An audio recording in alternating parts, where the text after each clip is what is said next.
By the way, I'm so happy about this, like, new old clock, you know. We have a new strap here.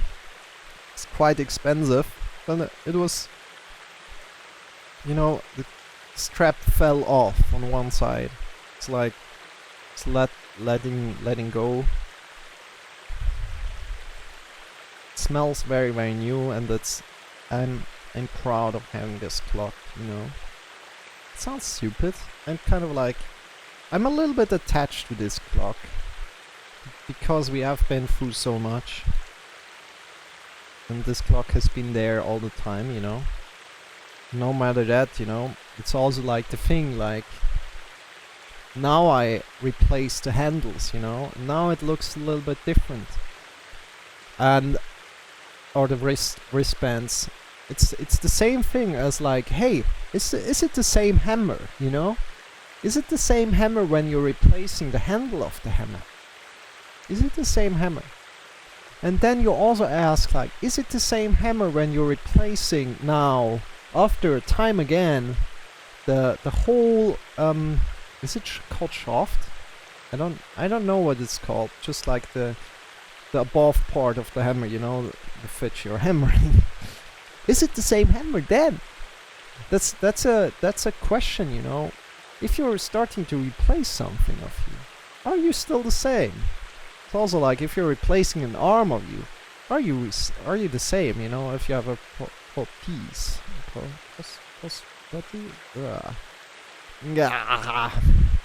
you know, chip of Theseus. Yeah, I guess I need to look that up, but it's a wonderful question to have, you know. And so, why am I attached to this? Coming back to that, right? Why am I attached to this now that I'm starting to replace parts? Is it still the same? You know? Is it? Or does it constantly change in one way that, you know, I can see it's still here, but it's different, you know? It's not the same, right? It's different. It's evolving in one way, right? So even if I replace the middle part the next time, for example, I don't know, you know, it kind of like stays. It's like evolving. It's interesting, right? Isn't it? Maybe it evolves and like it's like I throw it away. Could also be, you know. It constantly evolves, like even if it's like a material thing.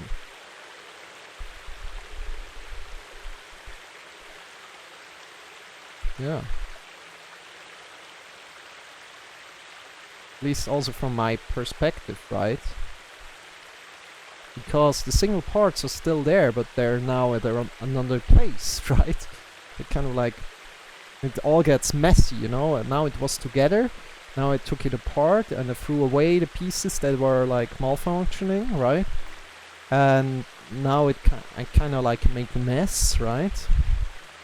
And I'm putting something together, I create order here again.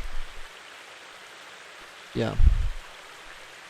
So first you always need to create a mess before you can create order again. So that's probably a little bit this thing. Creating a mess, like even like having a child, right? This is super messy, right? And then you slowly can create order. You need to explain everything to the child. There's a lot of beauty with it. There's a lot of like uncomfortable things with it. And then slowly can create more and more order until the stuff. Of course, the child creates always something unorderly. Not like focusing on like, oh yeah, everything needs to be orderly, but it's like creating a frame around it, like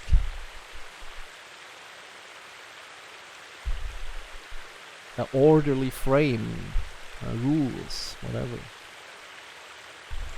Yeah.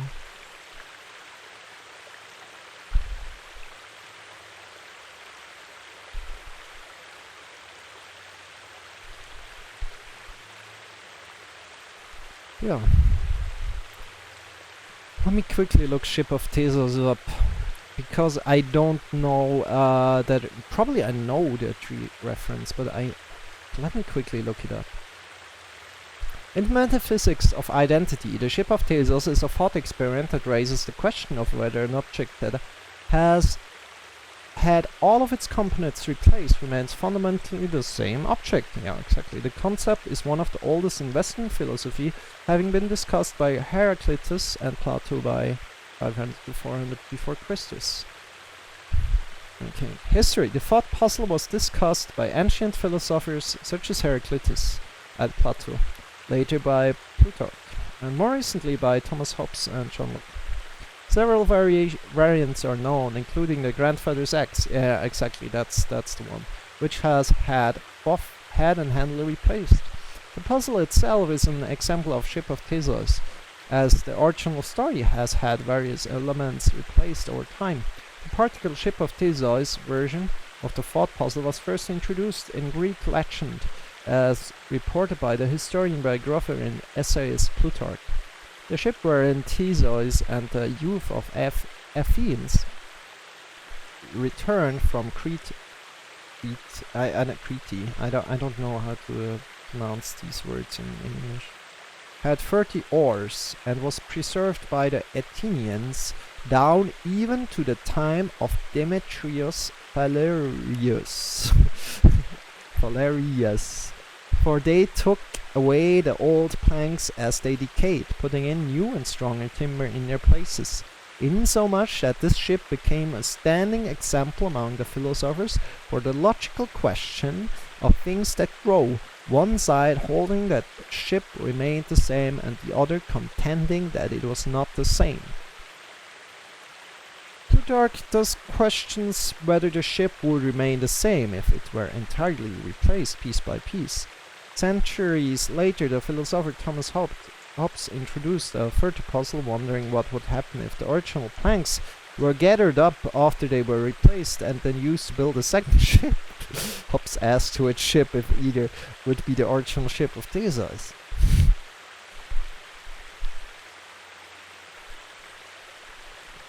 An ancient Buddhist text, title in Sanskrit, Mahaprajnaparamitopadesa, which was later translated in classical Chinese, contains a similar philosophical puzzle.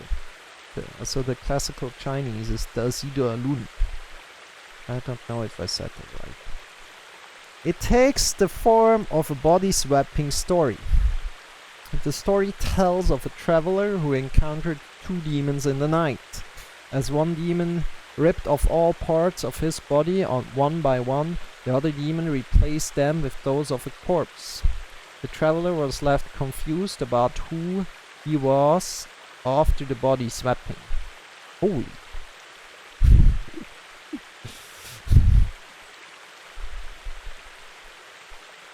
I hope I'm not dreaming of that this night. I hope I'm not dreaming of something like that.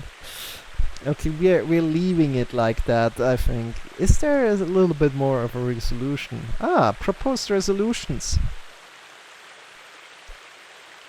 Okay. The solution was first introduced by the Greek philosopher Heraclitus, no identity over time it's called, who attempted to solve the thought puzzle by introducing the idea of a river where water replenishes itself as it flows past. Arius Didymus quoted him as saying, upon those who step in the same rivers, different and again different water flows. Plutarch disputed Heraclitus' claim about stepping twice into the same river, citing that it cannot be done because it scatters and again comes together and approaches and recedes.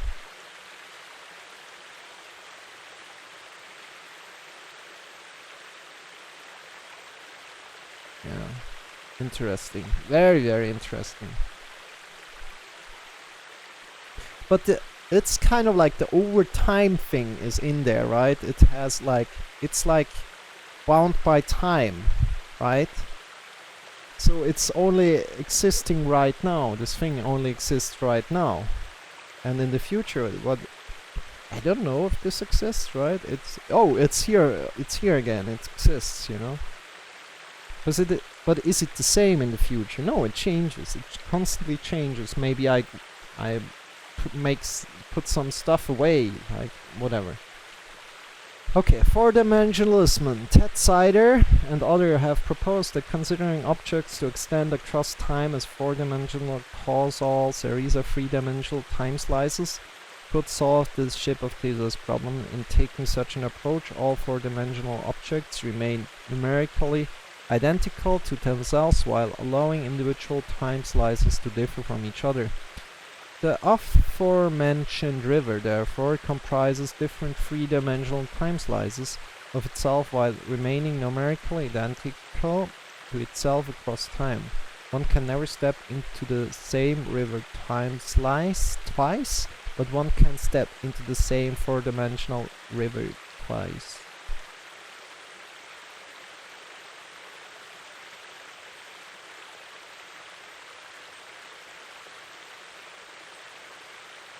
I don't get that.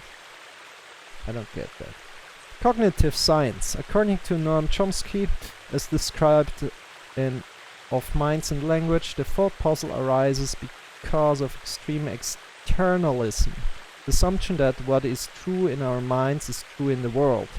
This is not an unassailable assumption from the perspective of the natural sciences, because human intuition is often mistaken. Cognitive science would treat this thought puzzle as the subject of an investigation of the human mind. Studying this human confusion can reveal much about the brain's operation. Why is it a confusion?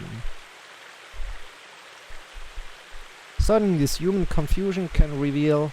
Okay, wait, what kind of confusion? Cognitive science would treat this thought puzzle as the subject of an investigation of the human mind. Studying... Why? I don't agree that this is a human confusion. So studying this investigation of the human mind can reveal much about the brain's operation, but little about the nature of the human independent external world. Following on from this observation, a significant strand in cognitive science will consider the ship not as a thing, or even a collection of objectively existing thing parts, but rather as an organizational structure that has perceptual continuity. When Theseus thinks of his ship, he has expectations about what parts can be found where, how they interact and how they interact with the wider world. As long as there is a time and space continuity between this set of relationships, it is the ship of Theseus. An organizational structure, of course, has to have components, but these also are defined in the same way. Such a recursive structure must bottom out somewhere, and the enactivists see this grounding to be based in our embodied relationship with our environment. In Cohen's see below example, where a scavenger follows Theseus, collecting the discarded parts, the original ship of Theseus, and then reassembles them.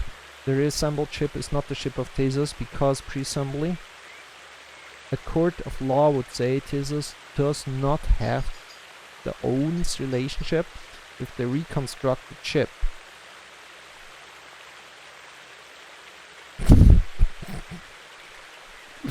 This is so strange. In one way they are saying like, oh yeah, if everything is where it belongs, yeah, then it's the ship of Theseus, because he's kind of expecting that is his ship, and his ship must have this and this and this and this, and it all needs to belong there. But then in the other side they are saying like, oh no, he doesn't own that ship anymore.